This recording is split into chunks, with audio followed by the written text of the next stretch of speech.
Graça e paz, amados. Mais uma vez estamos juntos aqui com o propósito desse devocional, gerar esclarecimento. Congrego no Centro Evangelístico Internacional aqui em Caraí, tá? Independente de denominação, a gente tem a proposta de disseminar a verdade de Cristo, disseminar a palavra do Senhor, gerar reflexões de modo com que possamos andar com maturidade no Senhor Jesus neste tempo.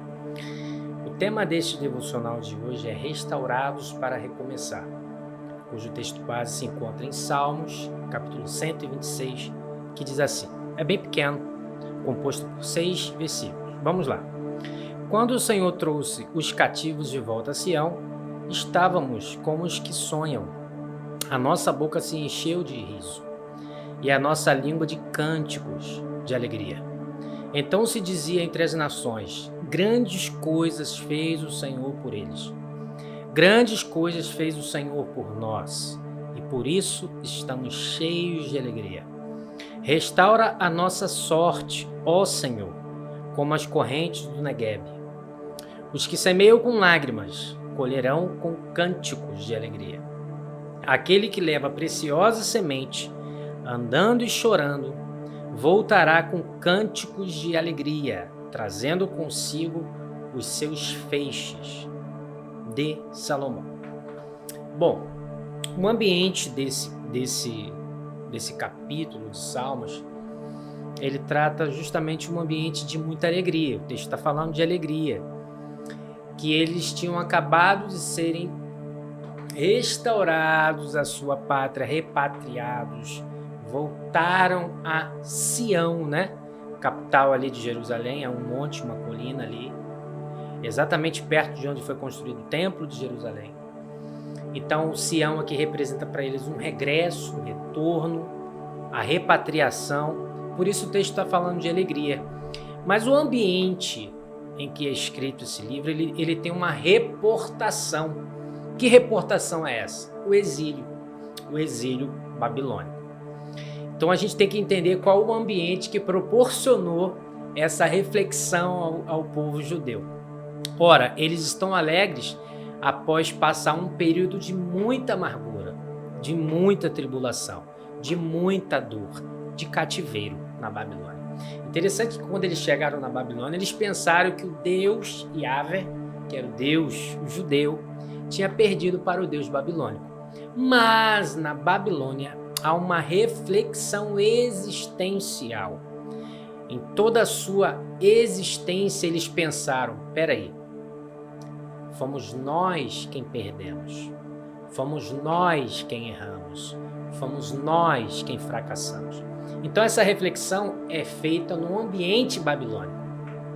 Quando eles tiveram esse entendimento, essa elevação de que eles, essa maturação deles, essa caminhada, essa experiência com o Deus, com o Senhor de Israel, que na verdade era o Senhor de todos, mas eles se apropriavam desse Deus. Então eles pensam, ora, enquanto nós erramos, nós temos que nos consertar. Então fica aqui o primeiro ponto de reflexão. Essa gratidão ao Senhor pelas experiências que nós tivemos que nos geraram crescimento, por mais que tenham sido dolorosas. É muito fácil falar, é fácil falar da dor do outro. É muito difícil passar por uma dor. É muito difícil superar uma dor. É muito fácil ressentir. Esse tema ele está em voga, né? E é um dos pontos que a gente tem que trabalhar para não ficar numa amargura infinda. O ressentimento, ele fala de sentir novamente. Então, olha só, a reflexão que o povo faz enquanto esteve cativo. Eles sofreram, beleza. Esse capítulo, ele fala de alegria. Então, a gente vê uma evolução de uma tristeza, de uma queda, de um sofrimento, de um arrependimento. Eles passaram por esse processo de arrependimento. Eu lembro muito de uma referência, né, que lá nas 7 igrejas da Ásia, no capítulo 2, se eu não me engano, a igreja de Éfeso, João ele vai falar que é necessário voltar às primeiras obras, ao primeiro amor. E quando a gente escuta isso, é um processo justamente de reflexão, é um processo em que nós devemos pensar, peraí, o que foi que eu errei, aonde eu errei? A gente ir lá, consertar. A proposta aqui é restaurados para recomeçar. Esse processo de restauração a gente consegue visualizar ele muito facilmente numa casa, num imóvel. A gente restaura aquilo que precisa ser restaurado pontualmente. Ou se for para gerar uma mudança estrutural não, de paredes, de fachadas, de cores, de estrutura, comumente ela permanece. O que se pode fazer é reforçá-la. Então o que acontece? A gente vai mudar uma cor, a gente vai tirar o que está degradado, a gente pode gerar uma ampliação, uma mudança de alguns móveis, de materiais. Então quando a gente fala de restauração, a gente está falando de uma revisão. A gente está falando de uma recontagem, a gente está falando de um reposicionamento, a gente está falando de tirar coisas, substituições, a gente está falando justamente desse processo de voltar, de gerar uma novidade. Pronto, a gente gera novidade nesse processo de restauração e aí a gente começa a caminhar novamente. Então, quando a gente pensa nesse tema, reformados para recomeçar, a gente está falando justamente desse processo de arrependimento que nós passamos em muitos casos. Às vezes a gente erra até numa reação de olhar. E interessante que o Espírito Santo nos sensibiliza para tudo isso. Enquanto nós vamos caminhando em Cristo Jesus, nessa caminhada, o Espírito Santo nos provoca o arrependimento de forma constante, porque nós somos pecadores, tá? Essa caminhada com Cristo, nesse processo de santificação, é esse processo de arrependimento que a gente erra muito mesmo. Por isso que o Espírito Santo habita na gente. Então, quando a gente caminha com Cristo, se a gente não tem vivido um evangelho de conflito, a gente está vivendo que evangelho? O evangelho de Cristo me conflita toda hora. Ele me provoca arrependimento toda hora. Peraí, Senhor. Eu estou pensando errado. Peraí, Senhor. Eu estou indo numa direção que não é legal. Essa consciência justamente é a palavra moral do Senhor na nossa vida. Então, caminhemos. Então, quando a gente fala restaurados para recomeçar, a gente passa pelo processo da gratidão.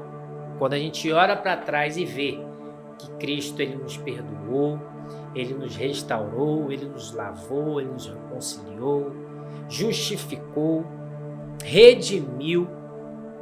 E aí a gente, no presente, a gente tem a fé que nos projeta sentido ao futuro, não que a gente viva por antecipação. Mas quando a gente fala de fé, se a gente for lá em Hebreus 11, a gente vai ver justamente esse tempo à frente. Ele fala assim, ora, a fé é o firme fundamento das coisas que se esperam e a prova daquilo que não se vê. Então ele fala, quando ele fala de fé, ele está falando de uma projeção futura, ele fala de esperança, aquilo que a gente espera que está por vir, mas ele dá algumas coisas do presente. Ele diz que a fé, ainda que seja um tempo de esperança do futuro, ele fala que já existe uma prova material. É a prova. Ele fala assim, a fé é o firme fundamento. Ele diz que já é presente. Um fundamento a gente entende que é algo sólido, robusto, solidificado, sustentável. Então, que sustenta. E a prova daquilo que não se vê. Ou seja, ele está falando que existe uma prova material do inexistente. Parece loucura, mas a fé ela é presente, que nos arremete ao futuro. Então, quando a gente pensar nessa caminhada com Cristo, restaurados para recomeçar, ora, irmãos, todos nós erramos, todos nós praticamos erros, pecamos. É por isso que o Espírito Santo habita em nós. É por isso que ainda estamos aqui, nesse processo de santificação que o Senhor nos submete todos os dias. Todos os dias há uma provocação do Espírito Santo em mim, em você, na igreja do corpo de Cristo. A igreja, o corpo de Cristo. Todo dia há uma promoção de prerrogativa do Espírito Santo, de provocar justamente o arrependimento. Isso é obra do Espírito Santo. E cabe a nós termos essa sensibilidade de vasionar esse arrependimento. Então que venhamos todos os dias passar por esse processo. Sensibilização pelo Espírito Santo. Não desista. Você que está me ouvindo pode pensar, cometi um grande erro, cometi um grande pecado. Que bom que você está tendo essa reflexão. Agora que isso não lhe paralise, que isso gere em você uma reflexão, uma mudança e um avanço. É para isso que o Senhor Jesus nos chama, nesse processo de arrependimento e conversão. Mudança de mente, mudança de direção. Lembro muito do filho pródigo. Voltou-se a si, metanoia. Ele entende que ele estava num ambiente errado, de um jeito errado, num lugar errado, com intenções erradas. O que ele faz? Ele volta para a casa do Pai. Ele converge-se o caminho para casa, ele regressa. Então que nós venhamos regressar aos pés de Cristo todos os dias, mediante uma mudança de mente, aquilo que erramos, que o Senhor possa nos promover todos os dias avante, para sermos promotores do reino do Senhor. Foi para isso que o Senhor Jesus nos chamou. Então, quero ser bem enfático. Errou. Lembra João? Filhinhos, não pequeis, mas se pecar, temos um advogado, temos um consolador, temos um mediador junto ao Pai, que intercede por nós. Amados, que essa palavra possa gerar uma mudança de mente, uma mudança de direção, e que nós possamos nos posicionar no Senhor, entendendo que Ele nos perdoa e que nós avançamos em Cristo Jesus, na força do Espírito Santo, na promoção do Espírito Santo em nós, no fruto do Espírito Santo sobre nós. É para isso que o Espírito Santo foi enviado por Jesus, para ratificar a verdade em nós, no nosso caráter, no nosso dia a dia. Então que o Senhor possa continuar te abençoando. Compartilhe esse vídeo com quem você entenda e quem o Senhor te colocar no coração, para você estar compartilhando, direcionando. Continue intercedendo por nós, que venhamos ser essa voz nesse tempo onde existem muitos ruídos, mas que possamos estar aqui com um único objetivo, de falar de Jesus Cristo, assim como Ele é. Amém? Deus abençoe seu dia.